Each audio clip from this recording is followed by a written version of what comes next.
मंत्र नंबर 6।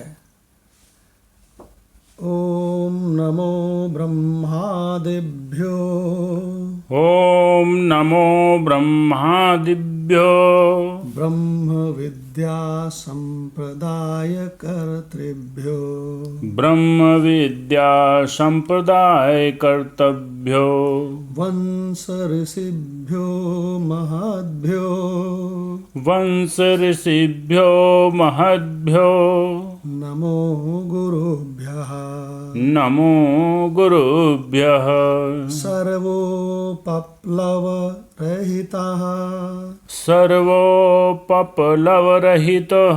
प्रज्ञानघनः प्रज्ञानघनः प्रत्यगर्थो ब्रह्मैवाहमस्मि प्रत्यगर्थो ब्रह्म एव अहम् अस्मि।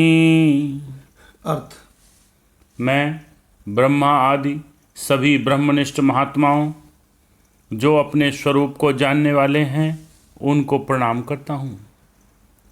उन्होंने ब्रह्म विद्या के संप्रदाय की रचना कर दी, ऐसे महान ऋषियों की वंश परंपरा बना दी जो ब्रह्म विद्या के वेत्ता हैं, उनको प्रणाम करता हूँ।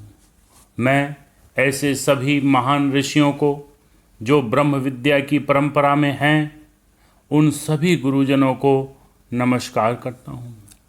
मैं सभी उपद्रवों से रहित जो परम तत्व है, उस प्रज्ञान घन ईश्वर का घनी भाव जो कि अपना आपा ही है, मैं वही पर ब्रह्म हूँ, ऐसा जिसने जाना, मैं उन गुरु तत्व को बार बार नमन करता हूँ, प्रणाम करता हूँ।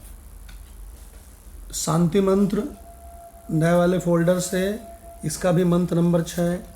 ओम असतो मा सद्गमय ॐ असतो मा सद्गमय तमसो मा ज्योतिर्गमय तमसो मा ज्योतिर्गमय मृत्योर्मामृतं गमय मृत्योर्मामृतं गमय। ओम शांति शांति शांति। ॐ शांति शांति शांति। यह प्रसिद्ध मंत्र यजुर्वेद का है, बृहदारण्यक उपनिषद का है, और इसका अर्थ माधव भगवान से सुनते हैं। जी भगवान जी। हे ईश्वर, मुझे असत्य से सत्य की ओर ले चलो। एकदम स्पष्ट है। अस्तो मा ओम सद्गमय। कहा गया है ईश्वर को। जी। ओम, हे ईश्वर, असतो माँ, असत से मुझे, सद्गमय, सद की ओर, गमय माने ले चलो। तमसो माँ ज्योतिर्गमय, मुझे अंधेरों से प्रकाश की ओर ले चलो। मृत्योर माँ अमृतम गमय, मुझे मृत्यु से अमरता की ओर ले चलो। ओम शांति शांति शांति। गीता तत्वालोक, जो कि श्रीमद् भगवद गीता की तात्विक दृष्टि से व्याख्या है, और यह गीता तत्वालोक परम पूज्य ब्रह्मनिष्ठ परम विरक्त महात्मा उड़िया बाबा जी की व्याख्या है। इसमें हम लोगों का अध्याय 14 चल रहा था भगवान, और मंत्र नंबर 27 चलेगा आज। 27 चलेगा। इस मंत्र नंबर 27 में भगवान कंक्लूड कर रहे हैं कि हमने तुमको सब कुछ तो बता दिया, प्रकृति के सारे गुण बता दिए, उन गुणों से ये भी बता दिया कि सत्व गुण से जो ज़्यादा लिपटाया रहता है वो ऊंचे लोकों में जाता है, और वहाँ पर जब उसके पुण्य खत्म हो जाते हैं तो वहाँ से उसका पतन होता है, वो फिर यहीं आ जाता है। और तमोगुण की वृद्धि होने पर कोई मरता है तो वो नीचे लोकों पे जाता है, और रजोगुण की वृद्धि होने पर फिर इसी मनुष्य लोक में आ जाता है। फिर जीरो से शुरू करता है, फिर वही मांस का लथड़ा छोटा सा शरीर, फिर उसके वही सब बचपन वाली समस्याएं, और फिर वही सारे झंझट। तो भगवान ने सारे रहस्य बता दिए और फिर ये बताया कि जब ये तीनों के तीनों गुण फंसाते हैं, बांधते हैं, बहुत कष्ट देते हैं, तो इनसे निकलो और गुणातीत की ओर चलो। तो बोले गुणातीत कितनी दूर है? तो भगवान कृष्ण कहते हैं तू गुणातीत है, तू खुद गुणातीत है, तू साक्षी है, तू दृष्टा है, इसके साथ साथ तू आधार भी है। तुझ पर्दे पर ही ये सारा गुणों का खेल भासता है। तो भगवान ने सारे रहस्य बताने के बाद ये बता दिया कि गुणातीत अपना स्वरूप है। अब यहाँ पर भगवान उसी गुणातीत यानी भगवत स्वरूप की महिमा का वर्णन करते हैं। मंत्र नंबर 14/27। ब्रह्मणो हि प्रतिष्ठाहम् ब्रह्मणो हि प्रतिष्ठाहम् अमृतस्य अव्ययस्य च अमृतस्य अव्ययस्य च वेरी गुड शाश्वतस्य च धर्मस्य शाश्वतस्य च धर्मस्य सुखस्य एकान्तिकस्य च सुखस्य एकान्तिकस्य च। भगवान ये जो ज्ञानेश्वरी गीता से ना अभी 26 का नहीं हुआ है। अच्छा, कोई बात नहीं, अभी अब इसके साथ ही कर लेंगे, है ना? अभी इसी के साथ ही कर लेंगे, है ना? जब ज्ञानेश्वरी गीता का नंबर आएगा तो दोनों पढ़ लिए जाएंगे। तो मंत्र नंबर 27, 14/27, इसका अर्थ सुनते हैं माधव भगवान से। भगवत स्वरूप की महिमा। हे अर्जुन, क्योंकि उस अविनाशी परब्रह्म का और अमृत का तथा नित्य धर्म का और अखंड एक रस आनंद का आश्रय मैं हूँ, सबका आधार मैं हूँ।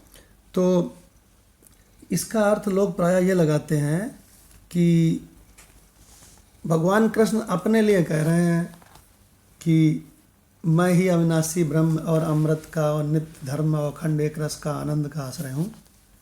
लेकिन जब आप सतगुरु से, सतशास्त्र से इस वेदांत को, ब्रह्म विद्या को समझते हैं तो आपका पता चलता है, आपको क्या पता चलता है कि कृष्ण का मैं और मेरा मैं और तुम्हारा मैं और सबका असली मैं तो एक ही है।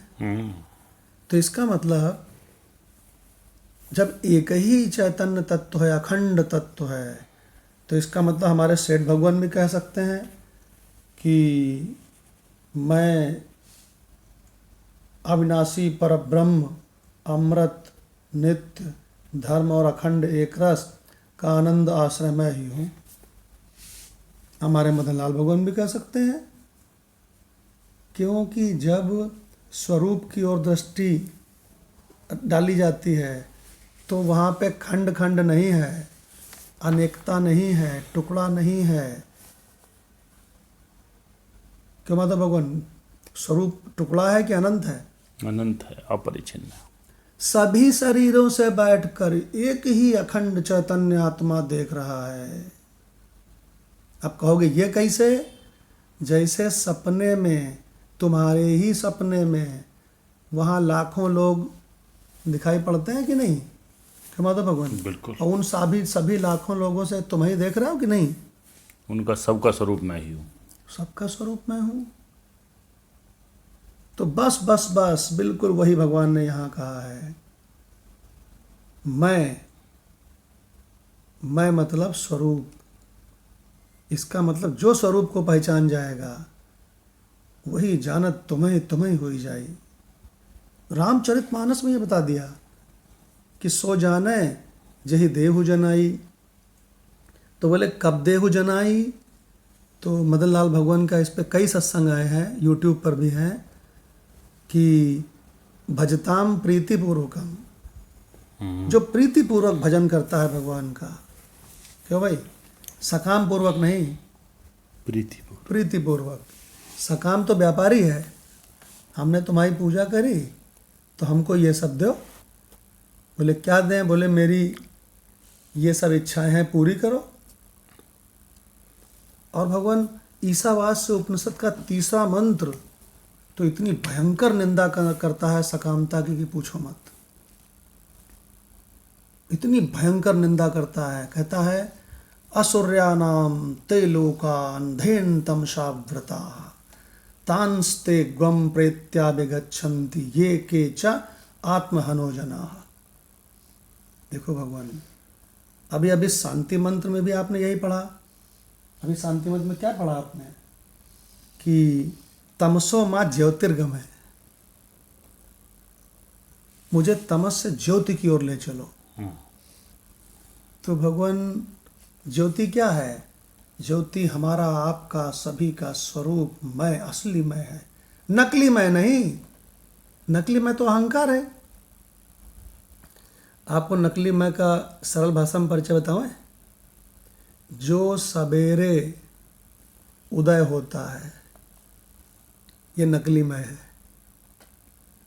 और जो शाम को जब आप गहरी नींद में जाते हो, गहरी नींद को देखते हो, तो जो वहाँ विलीन हो जाता है ये नकली मैं है। रोज उदय रोज अस्त ये नकली मैं है, ये नन्हा मुन्ना भी है। लेकिन तुम साक्षी, आधार, चैतन्य, आत्मा बिल्कुल स्क्रीन की भांति जागृत, स्वप्न, सुषुप्ति सबको आते जाते देखते हो, और कभी उदय और अस्त नहीं होते। भगवान क्या बढ़िया पहचान आत्मा की, कि मैं कभी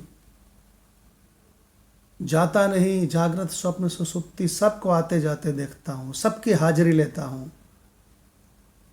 मैं कभी उदय और अस्त नहीं होता। क्या बढ़िया बात है भगवान। देखिए अपने अपने अनुभव से पकड़े, अनुभव से। तो भगवान यहाँ पर इस मंत्र में मैं को केवल भगवान कृष्ण से मत लेना। किससे लेना है भगवान? स्वरूप से लेना, स्वरूप से लेना है। जो हमारा मैं सो तुम्हारा मैं, वही उनका मैं, वही ब्रह्मा का मैं, वही चीटी का मैं। तो अब डॉक्टर भगवान से रिक्वेस्ट है, डॉक्टर भगवान है नहीं क्या लाइन में? देखो डॉक्टर भगवान लगता नहीं है। राणा भगवान से रिक्वेस्ट है कि गीता तत्वालोक हो जाए इसका, इसी मंत्र का। जी भगवान। तो बाबा जी कह रहे हैं भगवान इस मंत्र में थोड़ा सा आवाज, संगति से ले लेते थोड़ा आवाज तेज बोलिएगा। जी भगवान। संगति से लेते हैं कि यहाँ उपासना को साधन और ज्ञान को फल बतलाया है। क्या बात। यह श्लोक सगुण पूरक है। आगे इसकी पुष्टि करते हैं। अब अगला जो श्लोक आ रहा है तो इसमें इसकी पुष्टि करते हैं। भावार्थ है, क्योंकि जो अमृत, अव्यय, शाश्वत, धर्म स्वरूप और एकमात्र सुख स्वरूप ब्रह्म है, उसकी मैं प्रतिष्ठा हूँ। व्याख्या है, टीकाकारों ने इस श्लोक के कई प्रकार के अर्थ किए हैं। कोई इसे सगुण पूरक लगाते हैं, कोई निर्गुण परक। कोई इसे सगुण परक लगाते हैं, कोई निर्गुण परक। विवाद का मुख्य विषय प्रतिष्ठा शब्द है। यदि प्रतिष्ठा का अर्थ उपलब्धि, स्थान लिया जाए तो सगुण परक अर्थ सुसंगत होगा, और यदि इसका अर्थ आधार या अधिष्ठान लिया जाए तो निर्गुण परक अर्थ की संगति लग सकेगी।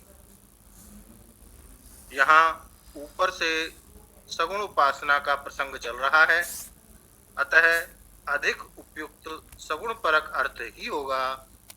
अब दोनों अर्थों का उल्लेख करते हैं। अमृतस्य आदि सभी विशेषण षट्यंत हैं, अतः इनका संबंध ब्राह्मण पद के साथ होगा। वह इस प्रकार अमृतस्य यानी कि अविनाशी, अव्ययस्य यानी अविकारी, शाश्वतस्य यानी कि नित्य, धर्मस्य यानी कि धर्म स्वरूप, एकांतिकस्य यानी कि अखंड, एक रस या एकमात्र, सुखस्य सुख स्वरूप, ब्राह्मण है ब्रह्म की यानी अहम यानी मैं श्री कृष्ण प्रतिष्ठा उपलब्धि स्थान हूँ। निगुण परक अर्थ में ब्राह्मण है शब्द का अर्थ होगा श्याम ब्रह्म श्री कृष्ण, और अहम पद का अर्थ होगा अहम अर्थ शुद्ध साक्षी। साक्षी ही संपूर्ण प्रपंच का अधिष्ठान है, अतः सगुण ब्रह्म श्री कृष्ण का अधिष्ठान भी वही है।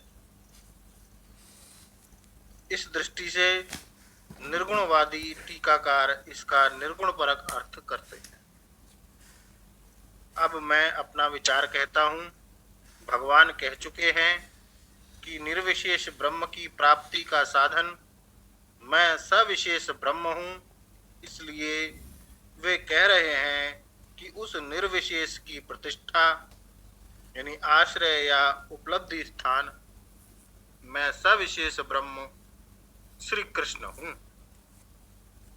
यद्यपि निर्विशेष ही सविशेष की प्रतिष्ठा हो सकता है, तथापि उसकी उपलब्धि का मुख्य साधन होने के कारण भगवान ने सविशेष को ही निर्विशेष की प्रतिष्ठा बतलाया है।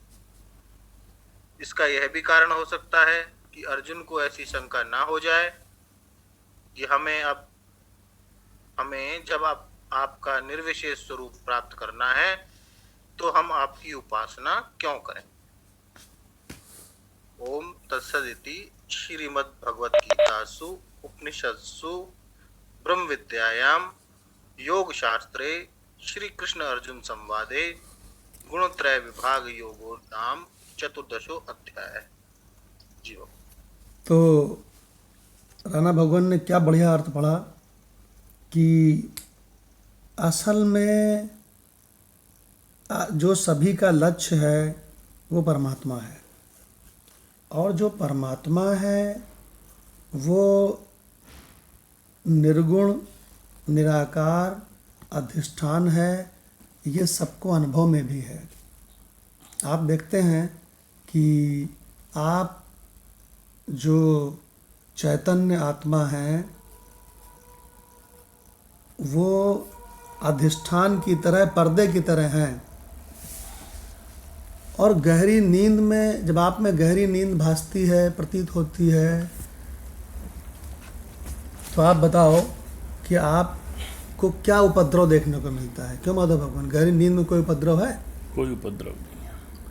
और उसके बाद इसी गहरी नींद रूपी अम्मा से 2 बच्चे उत्पन्न होते हैं। एक बड़का बच्चा जागने वाला संसार, बड़ा उपद्रव मचाता है ये बच्चा।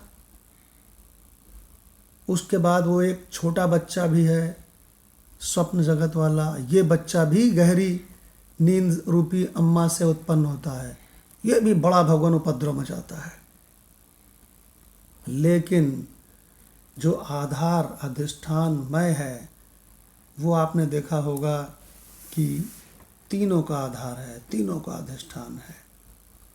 तो महत्वपूर्ण बात यह है कि संसार के सारे लोग इसको सुने कि अगर हम सगुण साकार भगवान की पूजा करेंगे तो ये गलत नहीं है, बल्कि इसी सगुण साकार की पूजा से अगर हम भजताम प्रीति पूर्वक, जो मदनलाल भगवान हमेशा कई उसमें बोल चुके हैं एपिसोड्स में, तो यही सगुण साकार की पूजा हमको निर्गुण निराकार रूपी लक्ष्य तक ले जाएगी।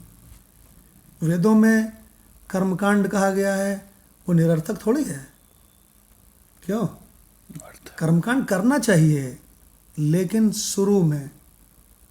और दूसरी चीज़ है गड़बड़ नहीं करना चाहिए। गड़बड़ माने जो सकामता है। अरे तुम सकाम होके मांगोगे क्या? यही संसार मांगोगे? सपने, ये संसार तो सपना है, सपने की चीज़ मांगोगे तो माधव भगवान वो हमेशा रहेगी कि कुछ समय बाद खत्म हो जाएगी? खत्म हो जाएगी। बताओ कितनी बेवकूफ़ी है। मांग रहे हो संसार की चीज़ें जो सपने की हैं, वो कितने समय तक रहेंगी? मान लो तुमने ये मांग लिया कि हम राजा हो जाएं, तो ठीक है तुम राजा हो गए, तो कितने समय तक राजा रहोगे? शरीर तुम्हारा राजा रूपी शरीर क्या बना रहेगा? नहीं रह सकता। लो बेवकूफ़ के बेवकूफ़ हुए मांगने वाले। कबीर साहब कहते हैं का मांगू, कुछ स्थिर तो है ही नहीं इस संसार में। का मांगू कछु स्थिर न रहाई, देखत नैन चला जग जाई। इसलिए संसार की कोई चीज़ ना मांगू, कतई ना मांगू। राम कहे मांगो कबीर, कबीर कहे कतई ना मांगू। क्यों नहीं मांगते हो जी? मांगना है तो अविनाशी मांगे, सदा रहने वाला मांगे। ये नासवान कौन मांगे? हम तो नहीं मांगते। कबीर तुम क्यों नहीं मांगते? कबीर ने कहा संतों का सत्संग सुन सुनकर विवेक जो हो गया है। तो भगवान इसका मतलब क्या हुआ कि सगुण साकार की पूजा करना ये साधना है। इस साधन से हमको पाना क्या है? निर्गुण निराकार परमात्म स्वरूप। बहुत क्लियर कर दिया गया है यहाँ पर। तो इसका मतलब यह उपासना भी निरर्थक नहीं है। वेदों का कर्मकांड भी प्रयोजन के लिए है, वेदों की उपासना भी प्रयोजन के लिए है, और इन दोनों का प्रयोजन परमात्म स्वरूप आत्मज्ञान है। क्यों भाई? महात्मा ये भी कहते हैं कि आत्मज्ञान बिना नर भटके, कोई मथुरा कोई काशी। मथुरा क्यों जा रहे हो जी? कहने लगे भगवान के दर्शन करने। तो कल वो जयप्रकाश हमसे कह रहा था, कहता पहले मैं बहुत जाता था तीर्थों में, अब मैंने ये आत्मज्ञान सुना है आपका, ये वेदांत परिवार वाला, तो कहता है मैं कहता हूँ घूमने जा रहे हो तो कोई बात नहीं, लेकिन भगवान को पाने जा रहे हो तो भगवान तो यही है, पाया हुआ है तो पाया हुआ है। देखो भगवान, तीर्थ गए से एक फल, संत मिले फल चार, चार रहस्य बता दिया बढ़िया से, और सतगुरु मिले अनंत फल, काम क्या बाकी रहा कहत कबीर विचार। देखो भगवान, तो इसका मतलब ये हुआ कि असली चीज़ यही है कि मैं कौन हूँ, इसको पहचान लो। फिर भगवान कोई चिंता नहीं रहेगी, फिर महाप्रलय भी हो जाए तो हो जाए, शरीर मर जाए तो मर जाए, शरीर के संबंधी मर जाए तो मर जाए, वो तो वैसे भी सब मरेंगे ही, सब मरने ही मरने वाले तो रहते हैं यहाँ। तो भगवान इस मंत्र में कितना बढ़िया निरूपण है कि निर्विशेष ब्रह्म की प्राप्ति ये तो लक्ष्य है, और इसका साधन सविशेष ब्रह्म है। क्यों भगवान क्या कह दिया? सगुण ब्रह्म श्री कृष्ण, पकड़ना, सगुण ब्रह्म श्री कृष्ण का अधिष्ठान भी आत्मा है। अभी अभी राणा भगवान ने क्या बढ़िया चीज पढ़ी कि कृष्ण तुमको दिखाई पड़ रहे हैं ना आकार वाले, क्यों भाई? तो वो तो प्रकृति का ही आकार होता है, तो उसका भी अधिष्ठान वही है। देखो भगवान, तो इसका मतलब सविशेष ब्रह्म, सगुण साकार ब्रह्म की पूजा करके भी पहुंचना कहाँ है? निर्विशेष स्वरूप तक। देखो भगवान क्या बढ़िया स्पष्ट है। अब कंचन भगवान से रिक्वेस्ट है कि इसका गीता रस अपना कर ले लें, इस अंतिम मंत्र का 14/27। जी भगवान।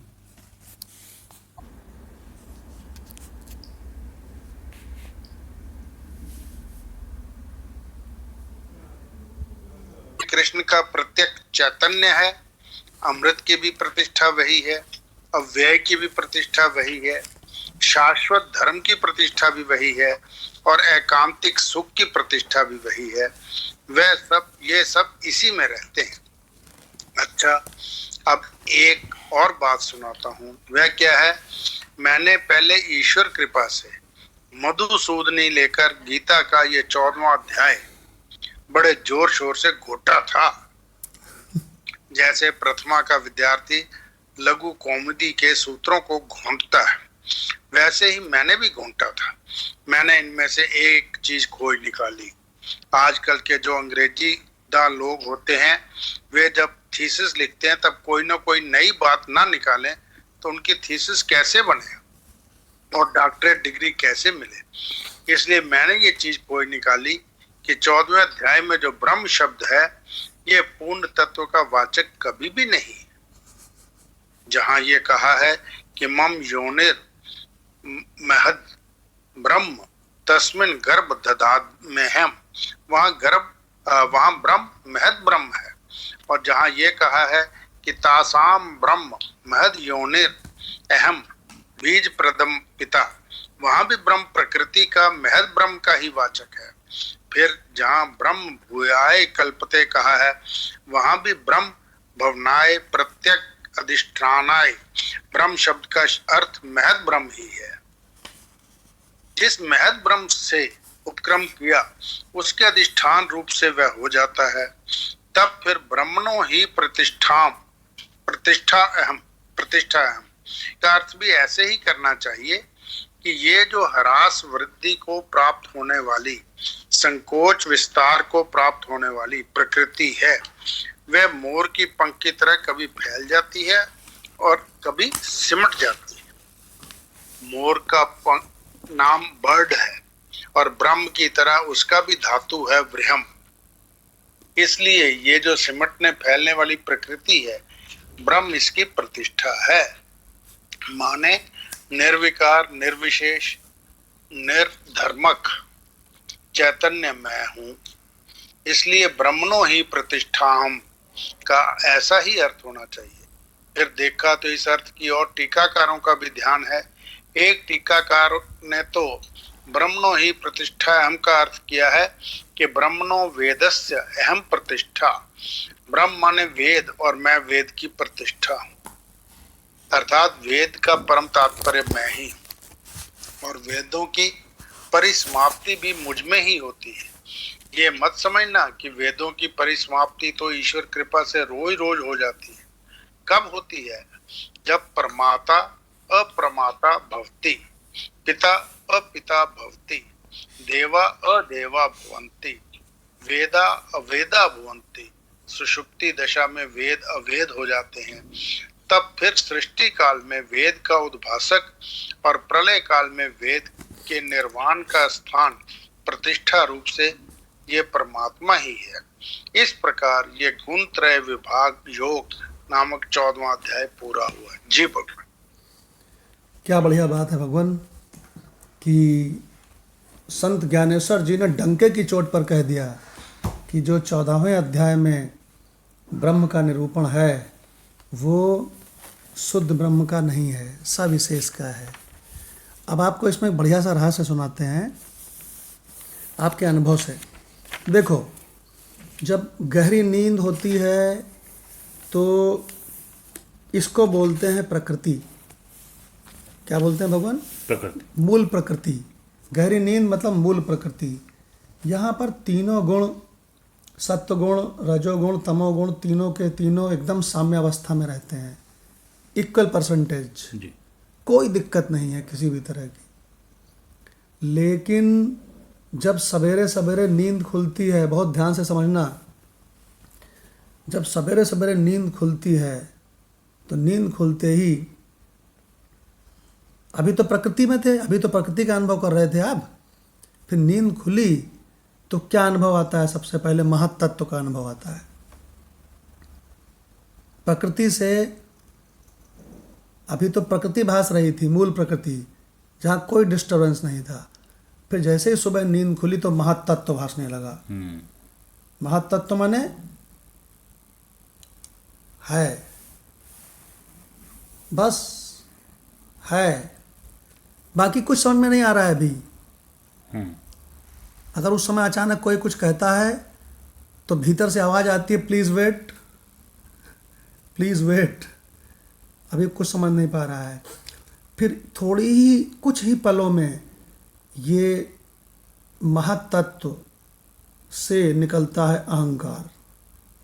मैं मदन लाल इस समय इलाहाबाद के होटल में हूँ, और बस इसी अहंकार से फिर एक और चीज़ निकलती है, पंचभूतानि पंच तन्मात्राणि। ये भगवान डेली घटित होता है। तो इस अच्छा मज़े की चीज़ है कि ये चारों का चारों किस में घटित हुआ? तो कहते हैं मुझ अधिष्ठान में घटित हुआ। मैंने चारों स्टेजेस को देखा। ये रहस्य वहाँ पे चला था जब उसकी शादी हो रही थी ओम की। तो 15 काली भगवान, कंचन भगवान, माधव भगवान, हम लोग 15वां अध्याय। होटल में एक रूम में बैठे हुए थे और 15वां अध्याय शायद चल रहा था, है ना? जी। तो उसमें ये रहस्य वहाँ पे डिस्कस हुआ था। तो भगवान याद रखना कि तुम जो राम है ना, राम सबसे पीछे बैठ के सबका मुजरा ले, प्रकृति का भी मुजरा ले कि पूरी शांति है यहाँ। और उसके बाद प्रकृति से अगली स्टेज जिसमें जैसे ही जगता है महत्तत्व। अभी तक अहंकार से तादात्म्य नहीं हुआ, क्यों भगवान? संसार से तो बाद में होगा, जब अहंकार से होगा। वही अहंकार ही तो संसार को पकड़ता है। तो उसके बाद भगवान मैं माधव, ये इसकी उत्पत्ति भई। और उसके बाद भगवान फिर आँख खोला, अरे अरे अरे अरे सत्संग है, सुबह जल्दी जल्दी जल्दी लैट्रिन कुल्ला करो, तैयार हो भाई, सत्संग है, सत्संग है। पंचभूत पंच तन्मात्राणि। अब भगवान सबका अनुभव मैंने किया। पहले मूल प्रकृति में, ये मूल प्रकृति रूपी अम्मा में ये महत्तत्व, अहंकार और पंचभूत तीनों विलीन थे, क्यों भाई? जी। उसका भी मैंने अनुभव किया। फिर महत्तत्व का भी मैंने अनुभव किया। उसके बाद अहंकार का उदय हुआ, उसका भी मैंने अनुभव किया। और फिर अगली विंडो खुल गई। जैसे अहंकार को क्लिक किया, कड़ाक से विंडो खुल गई 5 भूतों की। क्यों? बहुत बड़ी फिल्म। देखो भगवान, क्या बढ़िया बात है। अब महत्तत्व तो क्लियर हो गया होगा एकदम बढ़िया सा। तो भगवान इस प्रकार से अभी जो डॉक्टर भगवान ने पढ़ा कि जो आपको मालूम है, वेदों ने एक रहस्य बहुत बढ़िया बताया है। बहुत मज़ेदार रहस्य है। वेद कहते हैं, अरे यार हम तो तुम्हारे जागने वाले संसार में हैं, क्यों? लेकिन हमहू विलीन हो जाते हैं कहीं पर। तो बोले कहाँ विलीन हो जाते हो वेद जी? तो वेद कहते हैं हम गहरी नींद में, वेद हम नहीं रहते हैं। भगवान पकड़िए, वेद खुद बता रहा है कि हम गहरी नींद में नहीं रहते हैं, लेकिन तुम रहते हो। क्या कह रहे? तुम रहते हो। You are my boss. हाँ, यू आर माई बॉस। वेदों का विवेकानंद जी ने अमेरिका में बड़े बड़े दार्शनिकों को बताया कि वेद जैसा कोई नहीं है, किसी भी धर्म मजहब का कोई ग्रंथ वेद जैसा नहीं है। बोले क्यों? तो बोले तुम्हारे सभी के ग्रंथ ये कहते हैं कि तुम हमारे फॉलोअर हो, तुम हमारे दास हो, लेकिन हमारा वेद कहता है मैं तुमको पहचानवा रहा हूँ, तुम अधिष्ठान हो जिसमें हम भासते हैं। देखो भगवान क्या गजब है। प्रभु तुम जियो मैं मर जाऊं। प्रभु तुम जियो, तुम जीवन रूप हो, हम मरजावन रूप हैं। देखो भगवान, ऐसा ग्रंथ, वेद ऐसे ग्रंथ हैं जिन्होंने आपको ब्रह्म बताया और खुद को प्रकृति बताया। और ये भी बता रहे हैं कि देखो आपने तो उसको भी देखा है, हमारी अम्मा को भी, वहाँ मूल प्रकृति में देखो हम खुदा नहीं रहते हैं गहरी नींद में। देखो भगवान क्या गजब की बात है। तो डॉक्टर भगवान ने इस रहस्य को खोला और उपनिषदों ने इसको भी खोला है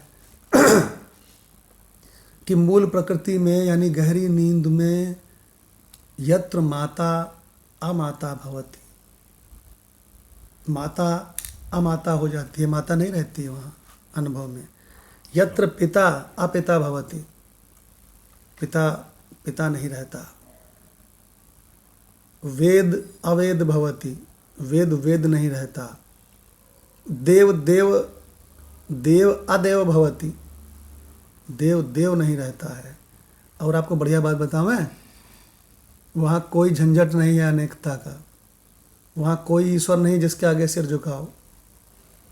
देखो भगवान ऐसा है अपना स्वरूप, और ये सबके अनुभव में है, सभी के अनुभव में ये है कि मैंने मूल प्रकृति को देखा जहाँ एकदम शांति थी, उसके बाद सुबह सुबह उठते ही एकदम से महातत्व का अनुभव, जहाँ जगे तो लेकिन ये नहीं देखा कि मैं कौन, फिर देखा अहंकार उदय हो गया। अच्छा मैं लाल सिंह, वैसे तो मैं आगरा का हूँ लेकिन इस समय कानपुर आया हूँ, ये अहंकार। फिर उसके बाद भगवान और आ गया, एक विंडो और खुल गई, पंचभूत पंचतन मात्राणी। तो इस सबको किसने देखा? आपने देखा, आप अधिष्ठान हो। इसका डॉक्टर भगवान ने सुंदर निरूपण किया, क्यों भाई?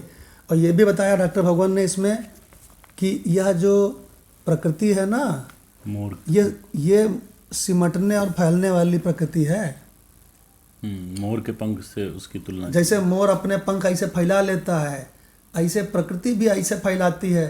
तो जैसे ही फैलाना शुरू करती है, महत्तत्व अहंकार पंचभूत, अरे दैया हम तो थक गए इसको ससुरे को झेलते हुए, ये अनेकता को खाते खाते थक गए, बोलते बोलते थक गए, देखते देखते थक गए। हे भगवान, तो प्रकृति ने कहा चिंता मत करो बेटा, मैं तुम्हारी अम्मा हूँ। और फिर भगवान इसने अपने सब पंख ऐसे समेट लिए, और भगवान जहाँ समेट लिया था फिर मूल प्रकृति में आ गए।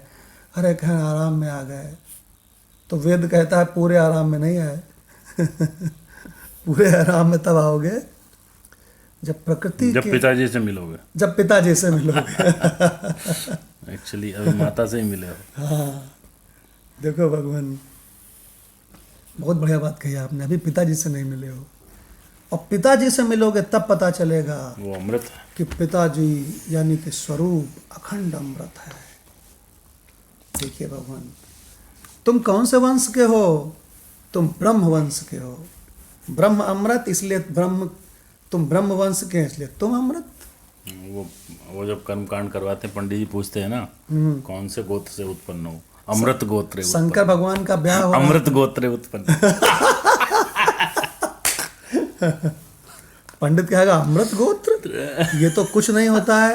कहता अबे पंडित, तेरा भी अमृत गोत्र है, लेकिन तुझे तो पता नहीं है ब्रह्म विद्या। हमें गुरु ने बता दिया विवेकानंद जी का बहुत प्रिय मंत्र था कि जागृत सर्वस्य अमृतस्य पुत्रा, अय अमृत पुत्रो, जागो और ये पहचानो कि तुम अमृत हो। देखो भगवान, ये उपनिषद का मंत्र है। तो भगवान ये ब्रह्म विद्या वाले सब जानते हैं। डॉक्टर भगवान ने बहुत सुंदर बात सुनाई कि मोर के पंखों के समान, क्यों भाई, इसको प्रकृति खोल देती है जागृत और स्वप्न को, और उसके बाद बहुत थक जाता है, कहता अरे दैया मर गए, अम्मा थक गए, कल बेटा और भोग लो, नहीं अम्मा अब सोना है, अब गोद में ले लो, अब गोद में ले लो तो भगवान उन्होंने अपना, प्रकृति माता ने सब पंखों को ऐसे बंद कर दिया पेन ड्राइव में सब। चलो भाई रमेश सो जाओ तुम सारे रमेशों का झुंड अब सो जाए क्यों भाई?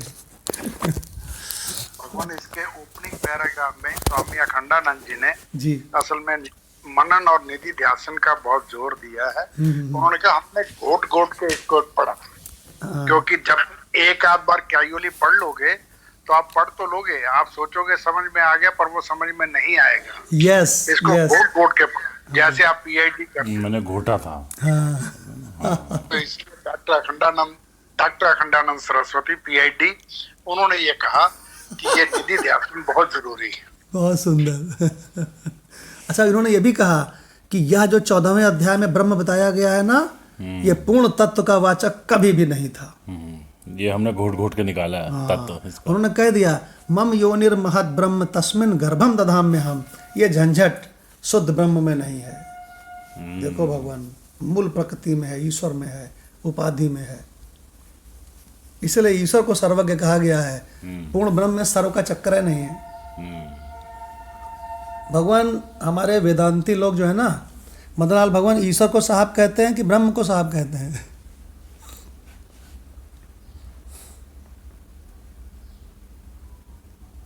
उनका माइक ऑन नहीं हो रहा है। भगवान ब्रह्म को साहब कहते हैं। हाँ, ब्रह्म असली साहब है।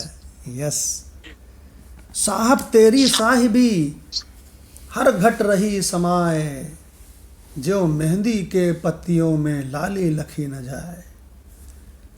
और भगवान ये जो साहब है ना, ये ईश्वर का भी साहब है। और रामचरितमानस में भगवान राम ने बताया है लक्ष्मण को कि एक रचय जग तीनों गुण बस जाके, लेकिन साहब से प्रेरित है से यह ईश्वर ब्रह्मा विष्णु महेश, नहीं निज बलता के। देखो भगवान अरे रामचरितमानस में भगवान सारे रहस्य है। जही जाने जग जाए हेराई, जिसको जानते ही सारा का सारा जगत लुप्त से खत्म हो जाता है ही नहीं जगत कहीं। तो अभी तो गुरुवारों को भगवान कहते थे हाँ। कभी रामचरितमानस पढ़ो और ये संसार फूंक बनकर उड़ ना जाए तो तुमने क्या पढ़ी। तो गुरु भगवान कहते थे तुम्हें रामचरितमानस क्या कद्दू पड़ी? तो तुमने क्या पढ़ी? उड़ा, संसार उड़ गया तुम्हारा, नहीं उड़ा तो तुमने क्या पढ़ी भाई? एक जने आए गुरु भगवान से पूछा, नाम लेत भव सिंधु सुखाही।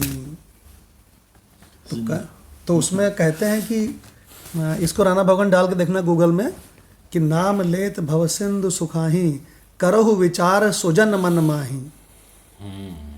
तो उन्होंने गुरु भगवान से कहा, हम तो बहुत नाम लेते हैं, हम तो कितनी माला करते हैं, इतने नाम लेते हैं, हमारा तो भव सिंधु सूखा है नहीं। तो गुरु भगवान ने कहा तुमको नाम लेने का शऊर नहीं आता है। क्या बोले? तुमको नाम लेने का शऊर नहीं है। नाम लेने का मतलब जानते हो? अरे अगर मैं अभी अभी नाम लूँ डॉक्टर राकेश भगवान, तो राकेश भगवान अगर आपको ना अभी अनुभव में आ जाए, नाम से नामी का अनुभव हो जाता है, नामी दिखने लगता है अपने चैतन्य में, दिखने लगेगा। अभी हम बोल दें वी.के. पांडे साहब, तो वी.के. पांडे साहब, अभी हम बोल दें इंडिया के प्राइम मिनिस्टर हमारे मोदी साहब, तो मोदी साहब हमारी चेतना में दिखने लगते हैं। कटिंग, हाँ, दिखने लगते हैं एकदम चैतन्य में, कटिंग के रूप में। ऐसे ऐसे उनकी नाक है, ऐसे बाल हैं, ऐसे ऐसे ऐसे हाथ उठाते हैं। तो भगवान नाम अगर नामी की अनुभूति ना करा दे तो नाम लेने का तमीज नहीं है, शऊर नहीं है। देखो भगवान नाम के शऊर की एक और दृष्टांत आता है जी। कहते कि एक महात्मा के पास कोई गए, उसने कहा राम राम, तो महात्मा ने कहा राम। वो हैरान हो गया कि अरे मैं तो राम राम कर रहा हूँ, ये एक ही बार बोले राम। कहते अरे तेरे राम राम कहने से भी कुछ नहीं होगा, मेरे एक राम में ही सब कुछ आ गया। दूसरी बार राम का नाम क्यों लेना, क्यों परिश्रम करना है? दूसरी बार लेने की जरूरत नहीं है, एक बार नाम लेने में ही उस राम का सब कुछ नजारा आ जाना चाहिए। तो हाँ। अपने में ब्रह्म अनुभूति हो जानी चाहिए। हाँ, भगवान एक उपनिषद में आया है, श्री राम जय जय राम, समझे? और उसमें राम का बड़ा बढ़िया वर्णन किया गया है ना। एक तो राम वाला आपने एक उपनिषद में और आया है ना, सदा रामो अहम अस्मि। माधव भगवान अलका भगवान के सत्संग कक्ष में बोर्ड में बहुत दिन तक वो मंत्र लिखा रहा। कहने लगे जब हम सत्संग में आए थे शुरू में बिल्कुल अज्ञान मूर्ति, तब तो बोले तब भी तुम राम ही थे बेटा। सदा रामो अहम अस्मि तत्वतः प्रवदन्ति, ये शरीरता नहीं, शरीरता कोई कह रहा है तो वो राक्षस है। तत्वतः प्रवदन्ति ये न ते संसारिणो नूनम राम एव न संशया। भगवान रामचरितमानस में तो ऐसी ब्रह्म विद्या आई है कि कहीं नहीं आई होगी। अब देखो नमूना आपको सुनावे हैं, नमामि ईसम ईशान, मैं ईशान मतलब संपूर्ण ईश्वरों का जो ईश्वर है उसको नमस्कार करता हूँ। ईश्वरों का ईश्वर। नमामीस, नमामि ईश, कौन सा ईश है भाई आपका? ईशान, जो ईश्वरों का ईश है वो। यहाँ ब्रह्म की ओर दृष्टि है। नमामि ईशमीशान निर्वाण रूपम विभुम, ये विभु है, सर्वव्यापक है। विभुम व्यापकम ब्रह्म वेद स्वरूपम। कहते हैं कहाँ है ये? तो कहते हैं निजम। अरे उसी में लिखा है निजम, निजम निर्गुणम निर्विकल्पम निरीहम चिदाकाश। चिदाकाश, अरे चिदाकाश प्योर वेदांत चैतन्य आकाश, चिदाकाश। भगवान देखो क्या बढ़िया स्तुति है, शुद्ध ब्रह्म की स्तुति। और रामचरितमानस में तो भगवान ये भी आया है कि जगत प्रकाश्य प्रकाशक रामू। ये रामू कौन है? तुम रामू हो। तुम रमेश नहीं हो। रमेश माने अंतःकरण, जो उदयस्त होता है। ये भगवान हमें ध्यान आ रहा था, जो हमारा उपनिषद है एक, रामोत्तर तापनी उपनिषद, इसका स्वामी हंसानंद जी ने व्याख्या की। हाँ। तो हमने इसके नोट्स बनाए थे।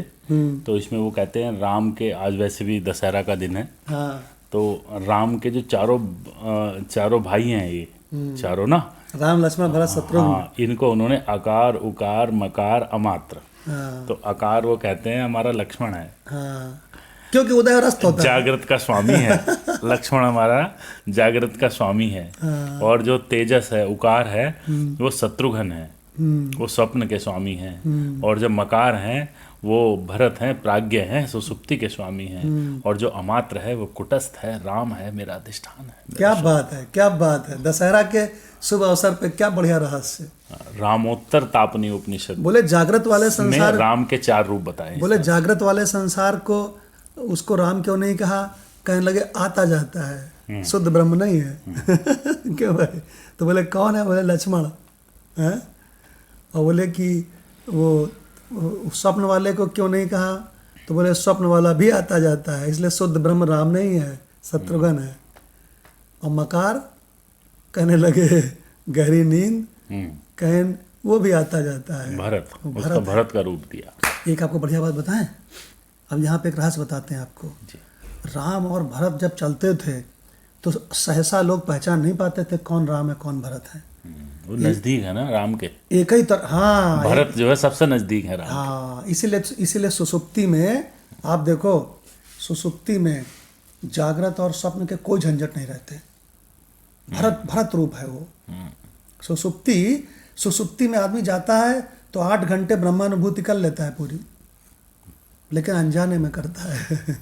भरत राम का स्थान ले नहीं पाए। वो कहे हमारी तो कड़ाऊ रखी जाएंगी। हाँ। कि मैं जो तुरीय रूप कैसे हो सकता। हाँ, भगवान बहुत बढ़िया बात है कि राम और भरत बिल्कुल एक से हैं, है ना। सुसुप्ति में आपको क्या बढ़िया, भगवान सुसुप्ति में कोई झंझट नहीं है। देखो ये भगवान भेज दिया है राणा भगवान ने। हाँ, अच्छा भेज दिया। अरे गजब है, गजब, बहुत बढ़िया भगवान की व्याख्या कि हाँ कि ठीक है, इसको डिस्कस करेंगे। तो भगवान सबसे अच्छा, हाँ, अब राम के बारे में, और आज दशहरा है तो और भी आत्मा अर्थात राम के संबंध के कारण ही ये लक्ष्मण रूपी विश्व, ये सब है, सब उधारी का मामला है ना इनका। तो इसीलिए लक्ष्मण भरत शत्रुघ्न सब किसकी पूजा करते हैं? तो राम की। तो स्वामी जी जो हंसानंद जी ऐसे बता रहे हैं इसको कि मेरा ही एक नाम लक्ष्मण है, मेरा ही एक नाम शत्रुघ्न है, मेरा ही एक नाम भरत है। जब मैं जागृत के रूप में ऐसे निकलता हूँ बाहर की तरफ तो मुझे भासता हूँ, तो मुझे विश्व कहते हैं, लक्ष्मण कहते हैं। और जब मैं स्वप्न की तरह भासता हूँ तो मुझे ही लोग शत्रुघ्न तेजस कहते हैं। और जब सुसुप्ति के रूप में सबका नियमन करता हूँ प्राज्ञ के रूप में, तो मेरे को ही भरत कहते हैं। क्या मैं हूँ आत्मा, सबको निकल जाता मैं हूँ राम, सबको निकल जाता हूँ।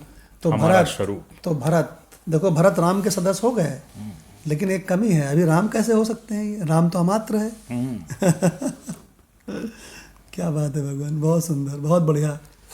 तो लास्ट में कहते हैं हमारा स्वरूप है अमात्र सच्चिदानंद घन राम, जो है सबके अधिष्ठान। हमको ऑफिस में एक जने बोले कल के द्विवेदी जी मैं आपको टॉप से टॉप दर्शन बताता हूँ, अब आप कहते हो यार तुम तो बिल्कुल छोटे बच्चे हो। तो बोले आप ऐसा क्यों कहते हो? तो हमको ऐसा इसलिए कहते हैं कि तुम छोटे से छोटे बच्चे हो, तुमने शुद्ध सच्चिदानंद ब्रह्म पर ब्रह्म अधिष्ठान के बारे में तुम्हारी दृष्टि नहीं पहुंचती है। पता नहीं कहाँ से ये लबड़ सबड़ ले आते हो तमाम तरह के अध्यात्म की बातें। भगवान जो परमात्म स्वरूप को अपने में ना दिखा दे, वो भगवान कौन सा दर्शन है? वो भी कोई दर्शन है? क्यों? जो माम का दर्शन करा दे वही तो दर्शन हो सकता है।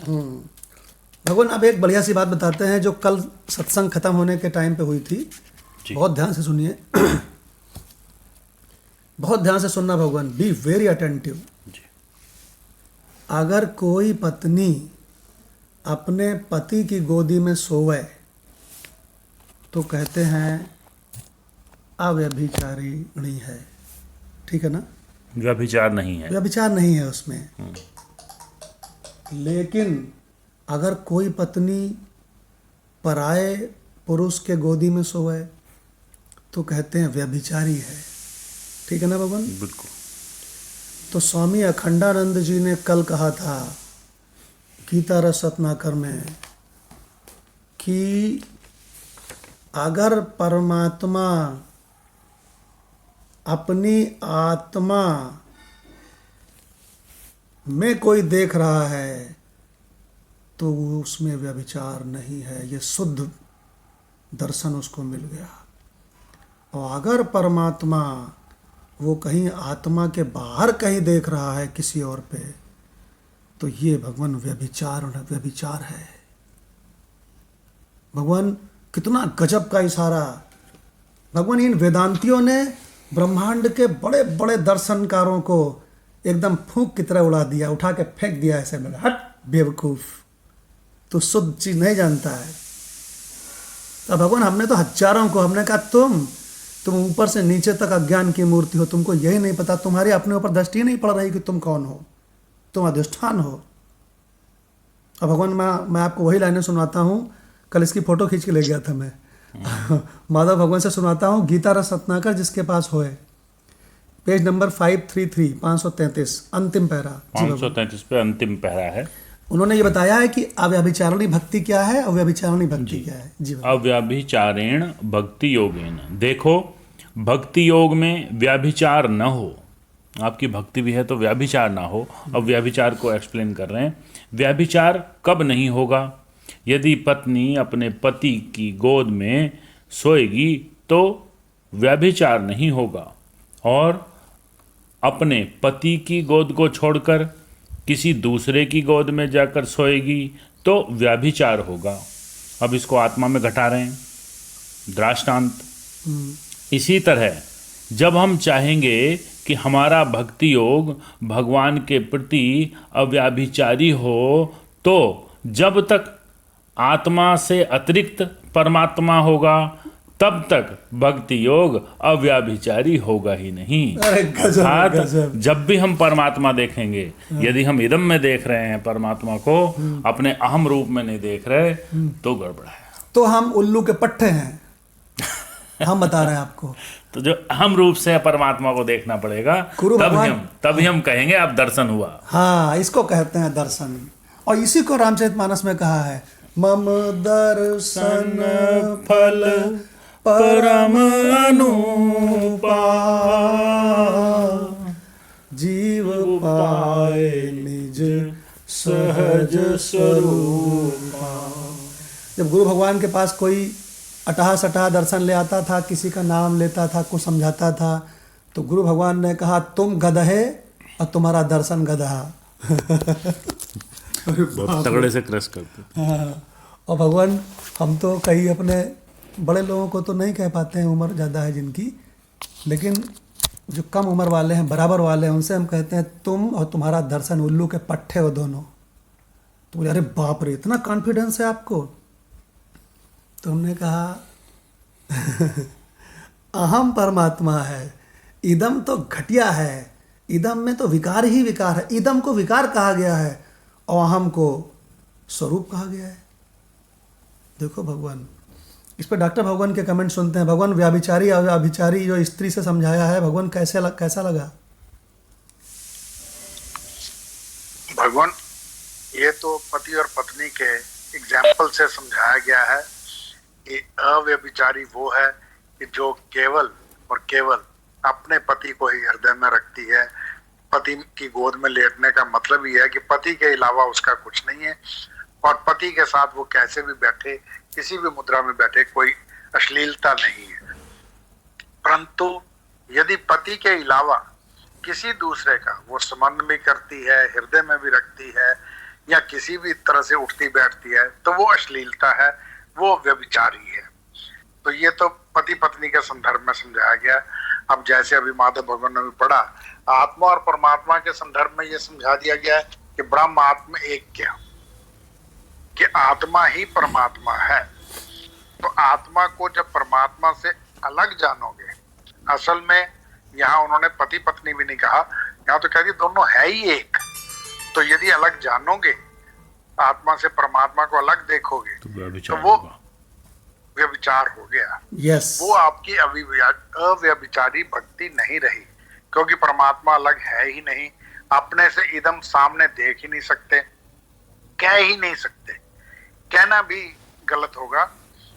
केवल आत्मा ही आत्मा है जो कि परमात्मा है, उसके अलावा कुछ नहीं है, केवल एक ही एक है, दूसरा नहीं है। क्या बात, दूसरे की गंध दूसरे की गंध नहीं है। साक्षी ब्रह्म स्वरूप, तू साक्षी ब्रह्म स्वरूप एक, नहीं अनेक की गंध। राग द्वेष अनेक से ये मति के भरम, इनको अपना माने सो अंध, वो अंधा है। देखो भगवान गोस्वामी तुलसीदास जी को जब आत्मज्ञान हो गया ना, तो गोस्वामी तुलसीदास जी कहते थे, हर घट है और सूझे नहीं, लानत ऐसी बिंद, ऐसी बंदगी को लानत है तुम्हारी जो पूर्णता को प्राप्त नहीं हुई, जिसको राम राम न दिखाए। और तुलसी इस संसार को भया मोतिया बिंद। देखो भगवान क्या गजब।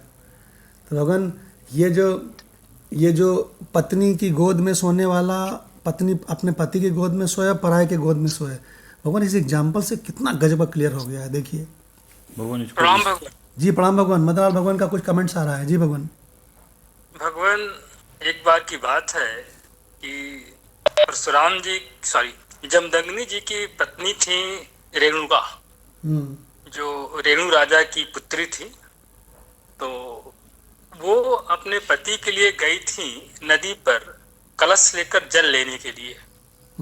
वहां देखा कि जो गंधर्व हैं चित्ररथ और भी सारे गंधर्व थे, अपनी पत्नी के साथ विहार कर रहे थे।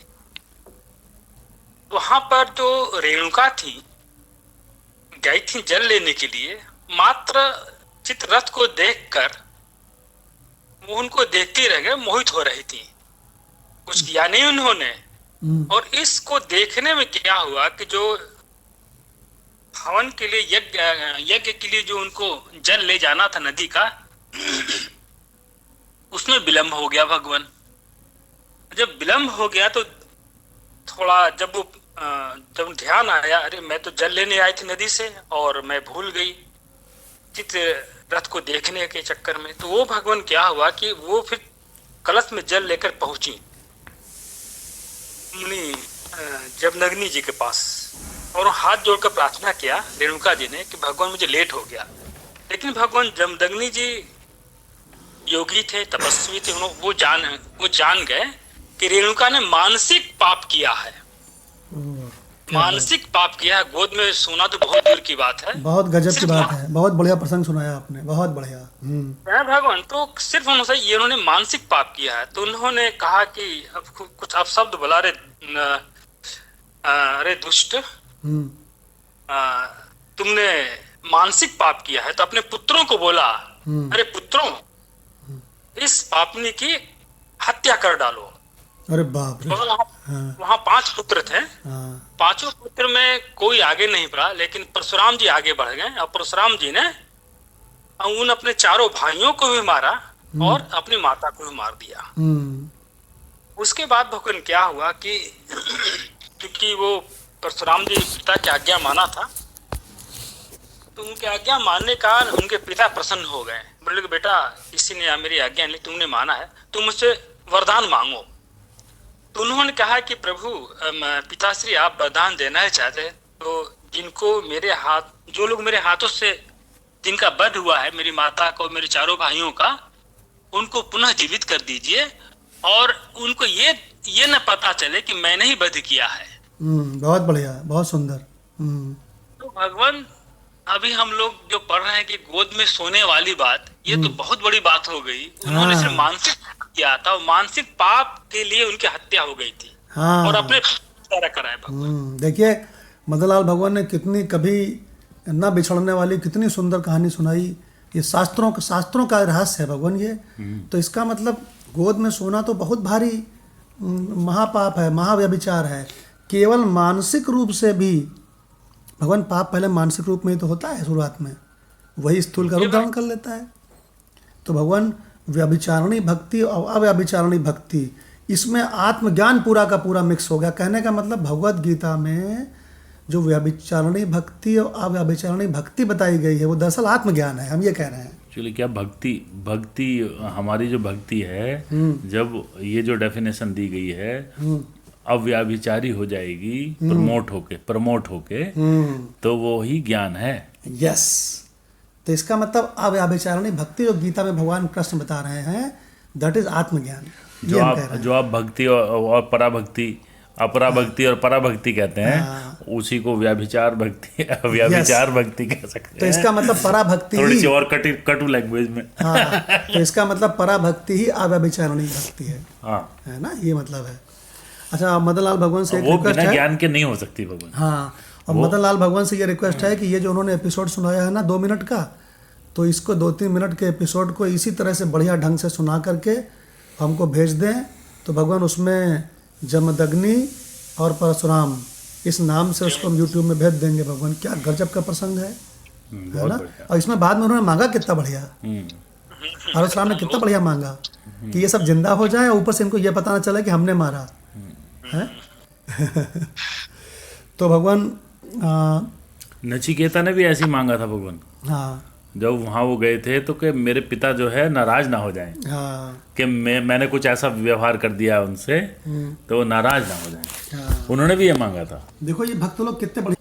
तो भगवान मदनलाल भगवान ने इतना सुंदर प्रसंग सुनाया और अपनी माता जी को ये भागवत पढ़ा रहे हैं और भागवत के थ्रू आत्मज्ञान बता रहे हैं। भगवान कितनी भाग्यशाली है वो माता और कितना भाग्यशाली है वो पुत्र जो उस विद्या को बता रहा है जिसको राम और कृष्ण अवतार ले करके आके बता के गए।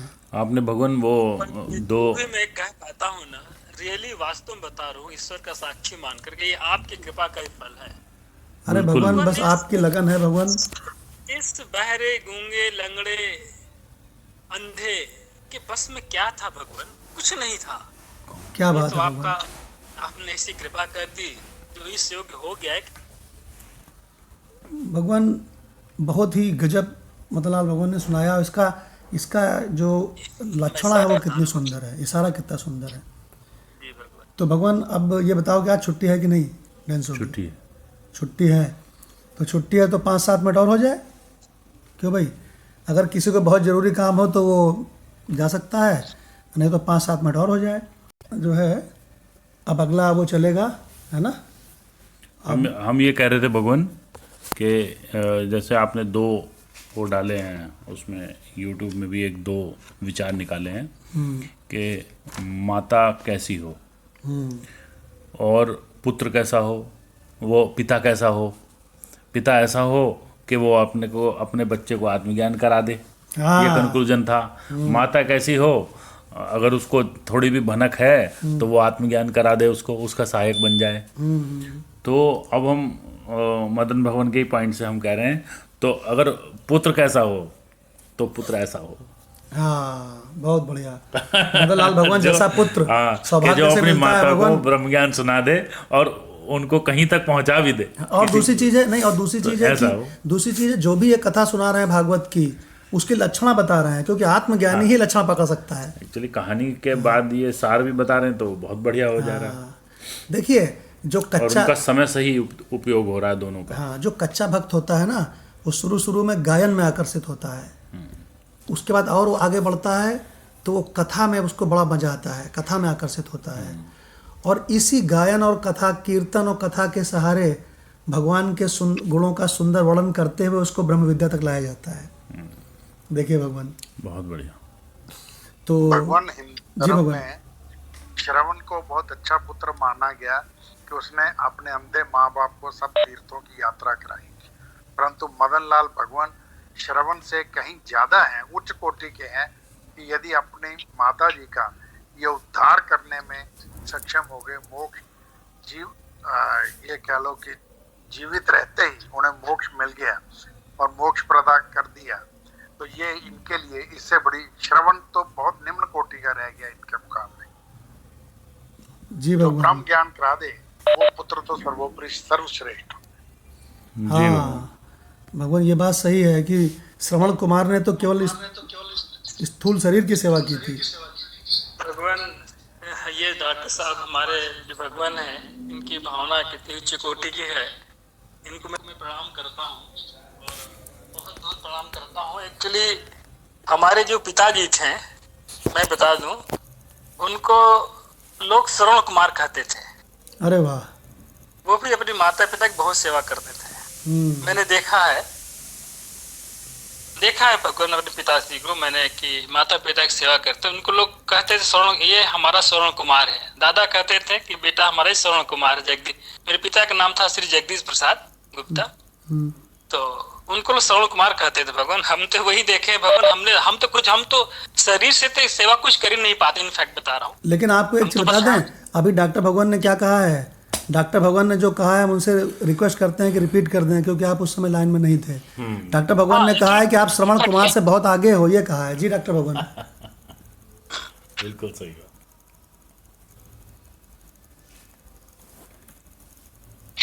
जी भगवान, बात यह है, वही बात जो आपने अभी बताई, इस श्रवण कुमार ने स्थूल शरीर की बहुत सेवा की, माँ बाप के स्थूल शरीर की बहुत सेवा की, क्या बढ़िया। तो इसलिए वो इतिहास में प्रसिद्ध हो गया। आज तक लोग उसे याद करते हैं श्रवण कुमार के नाम से।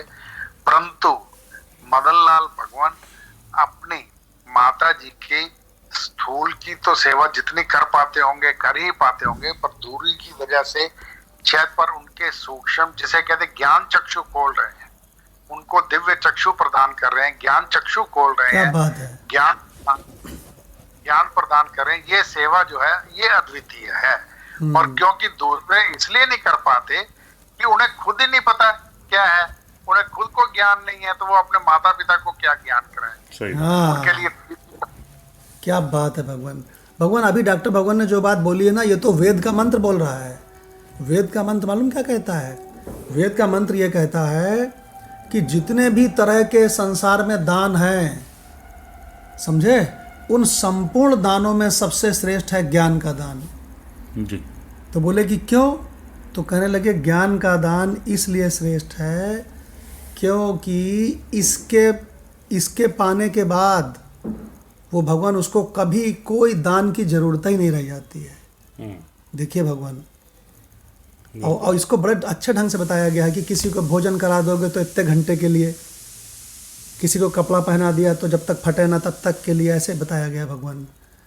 तो ज्ञान दान भगवान सबसे बड़ा है, और ज्ञान में भी अगर अध्यात्म का ज्ञान हो तो उससे परम कुछ है ही नहीं। हाँ, नहीं, अध्यात्म ज्ञान को हम लोग ज्ञान कहते हैं। भगवान ने कहा है कि अध्यात्म ज्ञान नित्य तत्वम, है ना।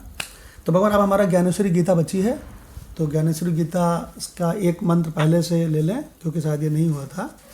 तो ऐसा करते हैं, लाल सिंह भगवान के मुख से सुनते हैं मंत्र नंबर 26 का अर्थ, और फिर 27 का अर्थ सुनेंगे हम लोग सतीश भगवान के मुख से। जी भगवान। जी भगवान। 26 है ज्ञानेश्वरी का। जो व्यक्ति व्यभिचार रहित चित्त से तथा भक्ति योग से मेरी सेवा करता है, वही इन गुणों को भस्म कर सकता है। और इन सब बातों का विवेचन कर देना अत्यावश्यक प्रतीत होता है। इसमें कहा हुआ मैं कौन हूँ, मैं कौन है, इसमें कहा हुआ मैं कौन है मेरी भक्ति किस प्रकार की होती है तथा अव्यभिचार भाव अर्थात व्यभिचार रहित चित्त का अर्थ क्या है, तो भी हे पार्थ मैं तुमको यह बतला देता हूँ कि जैसे रत्न प्रभा और रत्न दोनों एक ही होते हैं, वैसे ही इस विश्व में मैं हूँ। अथवा जैसे द्रवपन का अर्थ नीर, अवकाश का अर्थ अंबर और मधुरता का अर्थ शक्कर, ज्वाला का अर्थ अग्नि, दल का अर्थ कमल या शाखाओं और फलों इत्यादि का अर्थ वृक्ष, हिमराज का अर्थ हिमालय या जमे हुए दूध का अर्थ दही होता है, वैसे ही इस विश्व का अर्थ भी मैं ही है। अर्थात मैं ही यह विश्व है, विश्व हूँ। जैसे चंद्र स्वरूप का ज्ञान पाने के लिए चंद्र बिंब को छीनने की जरूरत नहीं होती, अथवा जमा हुआ घृत यदि गर्म करके पिघलाया न जाए तो भी वह घृत ही होता है। कंकड़ कंगन यदि गलाया न जाए तो भी वह स्वर्ण ही होता है। वस्त्र की तय यदि खोली न जाए तो वह मूलतः धावों का समूह ही होता है। और जैसे घड़ा यदि तोड़ा न जाए तो वह मिट्टी का ही होता है, वैसे ही यह सारा विश्व भी मैं ही हूँ। इसलिए यह आवश्यक नहीं है कि पहले यह विश्व भावना समाप्त की जाए और तब मेरी प्राप्ति हो, क्योंकि यह सब कुछ एकमात्र मैं ही हूँ। इस प्रकार का ज्ञान होना ही मानो मेरी अव्यभिचारिणी भक्ति है। यदि इस ज्ञान में कोई कमी हो तो वही व्यभिचार है। इसलिए सारे भेदभावों का परित्याग कर एकाग्रचित्त से अपने सहित मुझे जानना चाहिए। हे पार्थ, यदि स्वर्ण के ताबीज में स्वर्ण का ही कुंदा बैठाया जाए तो उसमें किसी प्रकार की भिन्नता नहीं हो सकती। ठीक इसी प्रकार विश्व को अपने से अलग मानना समीचीन नहीं है। तेज का जो अंश तेज से निकलकर फिर तेज में ही समा जाता है, उसी का नाम किरण है। बस ठीक इन्हीं किरणों की भांति आत्मरूप भी है। अहम मुझ में ठीक उसी प्रकार है। इस प्रकार सूक्ष्म कण पृथ्वी में अथवा हिमकण हिमालय में होते हैं। तरंग चाहे कितनी ही छोटी क्यों न हो, पर वह सागर से कभी भिन्न नहीं होती। ठीक इसी प्रकार मैं भी ईश्वर से भिन्न नहीं हूँ। इस प्रकार की एकता की भावना से दृष्टि की जो आनंदपूर्ण वृत्ति होती है, मेरी दृष्टि में उसी का नाम भक्ति है। समस्त ज्ञान का सार और योग का सर्वस्व यही प्रफुल्लित दृष्टि है। जैसे समुद्र और मेघों के मध्य में अखंड धाराओं की वृष्टि होने के कारण वे दोनों एक दिखाई देते हैं, वैसे ही यह उल्लासपूर्ण वृत्ति भी होती है। कुएं के अर्धभाग और आकाश में कोई जोड़ नहीं लगा रहता। कुएं के अर्धभाग और आकाश में कोई जोड़ नहीं लगा रहता, पर फिर भी वे दोनों एक रहते हैं। ठीक इसी प्रकार ज्ञानी व्यक्ति भी बिना किसी जोड़ के परम पुरुष के साथ एक रहता है। क्या बात है, बहुत सुंदर। जैसे प्रतिबिंब से लेकर बिंब पर्यंत प्रभा फैली हुई रहती है, वैसे ही यह सोम वृत्ति भी जीवात्मा से लेकर परमात्मा पर्यंत पहुंची हुई होती है। क्या बात है। जब इस प्रकार की सोहम वृत्ति एक बार बन जाती है, तब व्यक्ति उस वृत्ति के साथ स्वतः परमात्मा में समा जाता है। जैसे लवण कण जब एक बार सिंधु में मिलकर गल जाता है, तब फिर उसका गलना बंद हो जाता है। अथवा हे पार्थ, जैसे तृण को भस्म कर चुकने के बाद स्वयं अग्नि भी बुझ जाती है, वैसे ही जब एक बार ज्ञान के द्वारा भेद बुद्धि नष्ट हो जाती है, तब फिर वह ज्ञान भी अवशिष्ट नहीं रह जाता। उस समय यह कल्पना भी समाप्त हो जाती है कि मैं परे अथवा उस पार का है, और यह भावना भी समाप्त हो जाती है कि भक्त इधर या इस पार का है।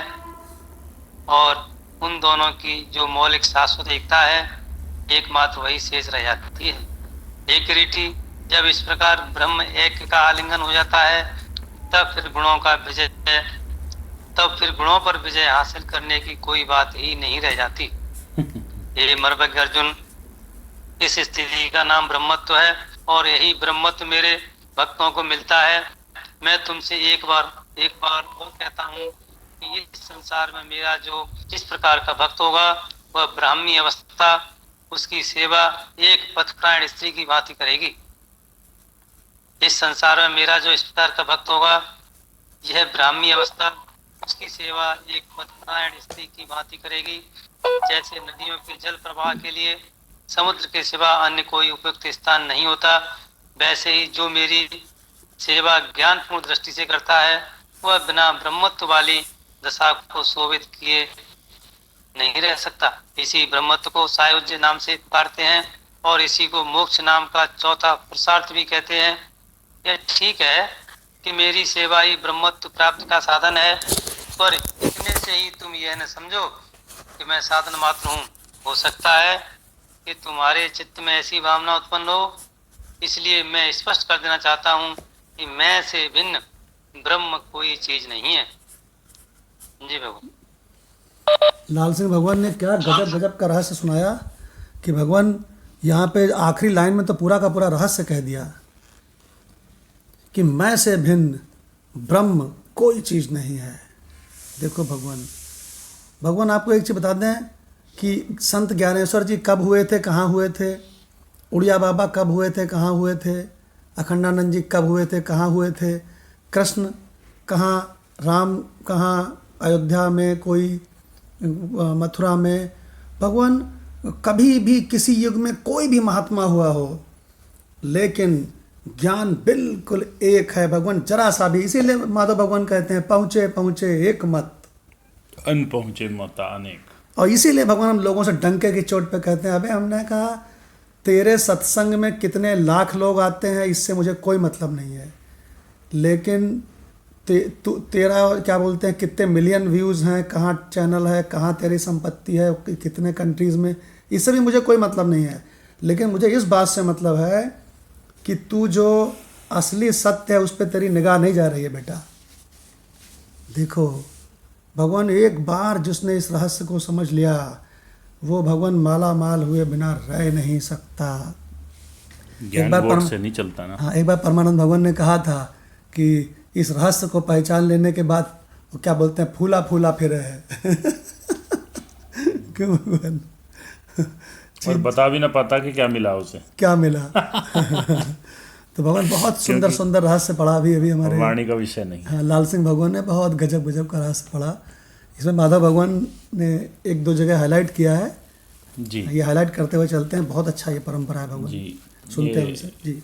इसी पेज में एक लाइन है, वैसे ही जब एक बार ज्ञान के द्वारा भेद बुद्धि नष्ट हो जाती है तब फिर वह ज्ञान भी अवशिष्ट नहीं रह जाता, अवशिष्ट नहीं रह जाता, अवशिष्ट नहीं रह जाता। तो इसका मतलब ये है कि ये जो आत्मज्ञान हम लोग पढ़ रहे हैं वेदों का, ये बड़ा कांटा है। इस कांटे से अज्ञान को निकाल दें अगर हम, तो फिर इस बड़े कांटे की भी कोई ज़रूरत नहीं रह जाती जी। अगली लाइन ली है हमने, जो मौलिक शाश्वत एकता है एकमात्र वही शेष रह जाती है। हे किरीटी, जब इस प्रकार ब्रह्म आत्म ऐक्य का आलिंगन हो जाता है तब फिर गुणों पर विजय हासिल करने की कोई आवश्यकता नहीं रह जाती। अरे वाह वाह वाह, क्या तो बात है। जो ब्रह्मात्म ऐक्य का आलिंगन कहा है इस पे बहुत अच्छा लगा।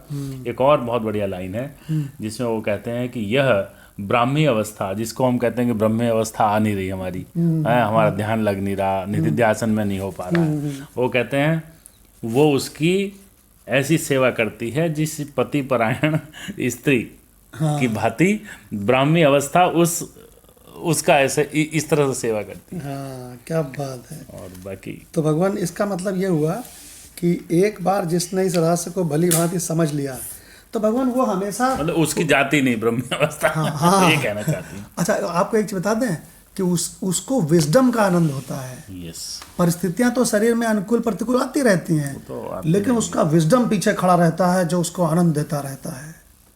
अपने विजडम की ठंडी छांव में वो आनंदित और तृप्त होता रहता है। शरीर की परिस्थितियां अनुकूल प्रतिकूल आती रहें, जाती रहें, ऐसी की तैसी में जाए। देखो भगवान, अब भगवान मदन लाल भगवान से रिक्वेस्ट है कि इस चैप्टर को समाप्त करें और इसका अंतिम मंत्र ज्ञानेश्वरी गीता से ले लें। हाँ सॉरी, सतीश भगवान से बात हुई थी ना, सतीश भगवान से। तो सतीश भगवान से इसमें जी भगवान इसमें एक बात ये कहना चाहूंगा जी कि जो बात अभी आई थी कि जिसे ब्रह्म ज्ञान हो जाता है वो किसी को बताता नहीं है। असल में बात यह है कि जिसे ब्रह्म ज्ञान हो गया और यदि वो किसी को बताता है तो इसका मतलब ही उसे पूर्ण ब्रह्म ज्ञान नहीं, क्योंकि उसके लिए तो किसी को बचा ही नहीं, किसको बताएगा। हाँ तो यदि किसी को बताने की उसकी चेष्टा जरा सी भी रहती है तो इसका मतलब वो ब्रह्म ज्ञानी नहीं हुआ है, उसमें अभी कमी। बिल्कुल, इसका मतलब अभी वो, इसीलिए आपने देखा होगा कि जो ब्रह्म ज्ञान वाले महात्मा हैं ये पूर्ण तृप्त रहते हैं। क्यों भगवान? उनको इसकी आकांक्षा नहीं है कि उनके पास बहुत बड़ी भीड़ हो। क्या भगवान? क्योंकि वो जानते हैं कि अनेकत्व तो कल्पित है। बहुत बढ़िया। तो अब सतीश भगवान से रिक्वेस्ट है कि इसको समाप्त करें भगवान। 14वें अध्याय को ज्ञानेश्वरी गीता का अंतिम मंत्र ले लें। जी भगवान, प्रणाम भगवान। जी प्रणाम। तो स्वामी जी कहते हैं कि हे पांडव, ब्रह्म का अर्थ मैं है तथा ऐसे समस्त शब्दों से मेरा ही अभिप्राय होता है। हे मर्मग, जैसे चंद्रमंडल और चंद्रमा दोनों पृथक पृथक दो चीजें नहीं हैं, वैसे ही मैं और ब्रह्म इन दोनों में लेस मात्र का भी भेद नहीं है। जो चीज शाश्वत, अचल, स्पष्ट, धर्म स्वरूप, आनंदमय, अपार और अद्वितीय है, किंग बहुना सारी अभिलाषाओं का परित्याग कर विवेक से जो पद प्राप्त करता है और ज्ञान की जो परम सीमा है वह सब मैं ही हूं।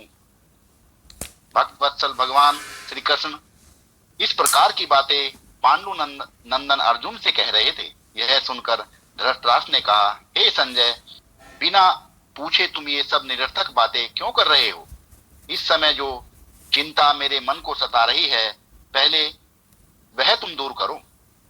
तुम पहले मेरे पुत्रों की विजय वार्ता सुनाओ। यह सुनकर संजय ने मन ही मन में कहा कि विजय वार्ता को इस समय रहने दो। धृतराष्ट्र की इन सब बातों को सुनकर संजय का मन आश्चर्य से भर उठा। उसने अपने मन में कहा, अहो खेद है, इसके अंतःकरण में भगवान के प्रति कितना देश भरा हुआ है, फिर भी वे कृपालु भगवान इस पर कृपा करें और यह विवेक रूपी औषधि का सेवन करें, जिसमें इसका मोह रूपी महाव्याधि नष्ट हो जाए। जिस समय संजय के मन में यह विचार उत्पन्न हुआ, उस समय भगवान और अर्जुन के संवाद की बातें स्मरण करते करते उनके हृदय में आनंद का उद्रेक हो आया। इसलिए अब भी वह बराबर बढ़ते हुए उत्साह से भगवान का संवाद ही कहेगा।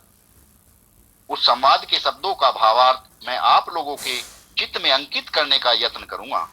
हे श्रोतावनंद, श्री निवृत्तिनाथ दास यह ज्ञानदेव आप लोगों से विनम्र निवेदन करता है कि आप लोग मन लगाकर इसका श्रवण करें।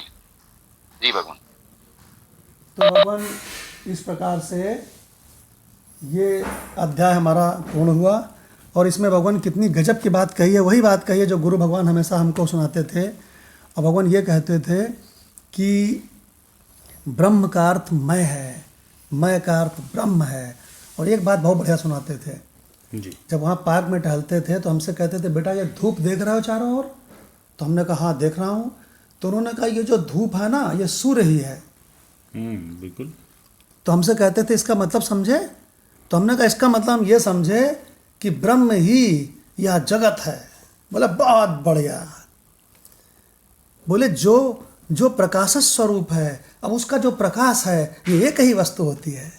यही बात इन्होंने अभी अभी सतीश भगवान ने कही है पेज नंबर 545 पे कि चंद्रमंडल और चंद्रमा दोनों पृथक पृथक दो चीज़ें नहीं होती हैं। चंद्र प्रकाश का विस्तार और चंद्रमा एक ही अखंड वस्तु है। उसी प्रकार से परब्रह्म परमात्मा और उसका ये क्या बोलते हैं विलास रूपी यह विस्तार जगत एक ही अखंड वस्तु है, दूसरे का नामो निशान तक नहीं है। फिर भय किससे? कि भगवान जब दूसरा है ही नहीं, द्वेष किससे, मोह किससे, लोभ किसका? सबकी समस्याएं खत्म। तो भगवान इस प्रकार से 14वां अध्याय संपूर्ण होता है। और अब भगवान ऐसा अध्याय शुरू होने जा रहा है जिसका नाम है पुरुषोत्तम अध्याय। इसकी चर्चा अगली बार होगी। तो ये जो 15वां अध्याय है, ये तो भगवत गीता का सबसे उत्तम अध्याय है। ये भगवान ने खुद उत्तम कह डिसाइड किया, उत्तम कह के। पुरुषोत्तम अध्याय का वो करते हैं। तो भगवान ये हमारा अगले उसमें चलेगा। अब हम लोग भगवान, आज चूँकि छुट्टी थी तो ज़्यादा समय ले लिया गया, तो हम लोग 1 मिनट के लिए भगवान अपने आत्म स्वरूप में बैठेंगे जहाँ जगत की गंध तक नहीं है। 1 मिनट के लिए, फिर सत्संग समाप्त होगा।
तो भगवान ध्यान से बात सुने। सैकड़ों ग्रंथ, लाखों मंत्र और लाखों अवतार, महात्मा और ऋषि मुनि और उपनिषदें और गीता, योग वासिष्ठ और भगवान परमार्थ संबंधी ये दृश्य, दृग दृश्य विवेक, और भगवान कितने ग्रंथ चल रहे हैं। और भगवान मजाल है कि जो मूल कॉन्सेप्ट है वो जरा इधर, जरा से इधर से उधर हो जाए। अगर इसके बाद भी किसी की पूर्ण श्रद्धा, पूर्ण पकड़ इस पर नहीं है, वो किंतु परंतु में लगा है, तो भगवान उसके बारे में मेरे पास कोई शब्द नहीं है। तो भगवान पूर्ण निष्ठा होनी चाहिए इस आत्मज्ञान में। ये आत्मा ही परमात्मा है, तुम स्वयं वही हो, तत्त्वमसि। ओम शांति शांति शांति। प्रणाम भगवान, प्रणाम मंगल भगवान, प्रणाम मदनलाल भगवान।